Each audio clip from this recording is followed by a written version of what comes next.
मेरा नाम अमन है और ये कहानी 2013 की है। मैं उस वक्त दिल्ली के एक कनॉट प्लेस के पास पहाड़गंज के एक फ्लैट में रहता था। एक इंटरनेशनल बीपीओ में टेक्नीशियन के तौर पर काम करता था। अच्छी सैलरी थी, रूटीन सिंपल था और ज़िंदगी एकदम सेट चल रही थी।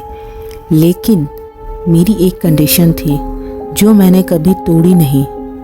मैं कभी रात की शिफ्ट नहीं करता था। शायद एक अजीब सा डर था, पता नहीं, लेकिन मैंने अपने बॉस से पहले ही साफ कह दिया था कि मुझे सिर्फ मॉर्निंग शिफ्ट मिलेगी।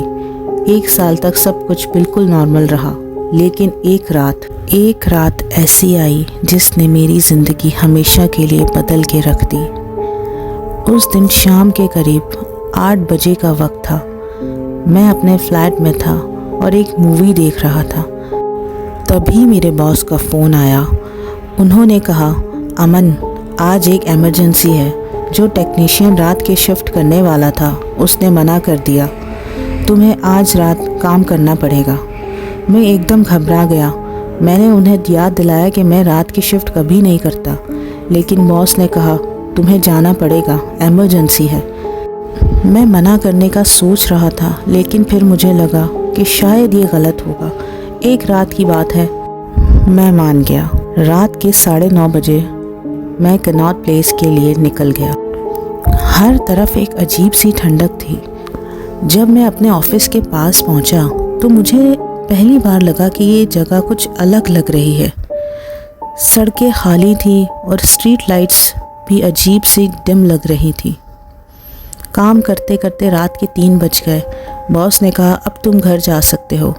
मुझे खुशी हुई, लेकिन अंदर ही अंदर एक अजीब सी बेचैनी थी। जब मैं ऑफिस से बाहर निकला तो मैंने देखा कि आसपास एक भी इंसान नहीं था। एक अजीब सा सन्नाटा था जो शायद मैंने पहले कभी महसूस नहीं किया था। मैंने एक ऑटो लेने की कोशिश की, लेकिन कोई ऑटो नज़र नहीं आया। मैंने सोचा कि पहाड़गंज ज़्यादा दूर नहीं है तो मैं चल कर ही चला जाता हूँ। मैंने चलना शुरू किया। रास्ता अजीब था। स्ट्रीट लाइट्स होने के बावजूद अंधेरा लग रहा था और हवा एकदम ठंडी थी। तभी एक औरत अचानक मेरे सामने आ गई। उसके कपड़े मैले थे और चेहरे पर एक अजीब सी उदासी थी।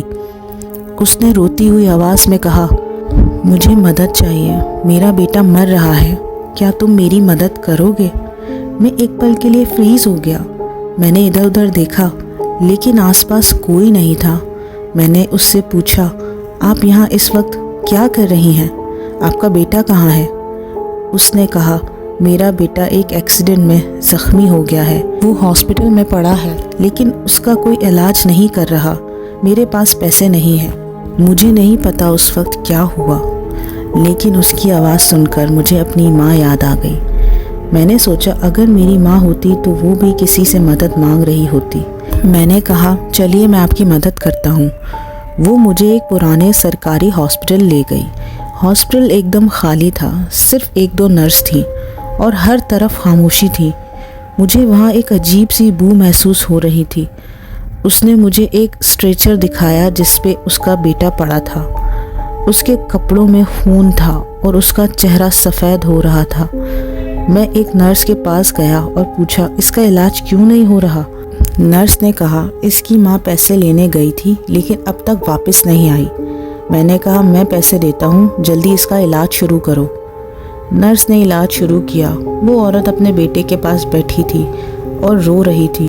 मैंने उससे कहा, आप फिक्र मत कीजिए, सब ठीक हो जाएगा। उसने मुझे देखा और कहा, तुम्हारे जैसे लोग बहुत कम होते हैं, अल्लाह तुम्हें हमेशा खुश रखे।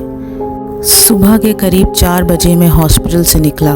मैं अपने घर के रास्ते पर था, लेकिन अंदर ही अंदर मुझे एक अजीब सा सुकून और बेचैनी महसूस हो रही थी। जब मैं उस जगह के पास पहुंचा जहां उस औरत ने मुझे रोका था, तो मैंने देखा कि वहां भीड़ जमा है।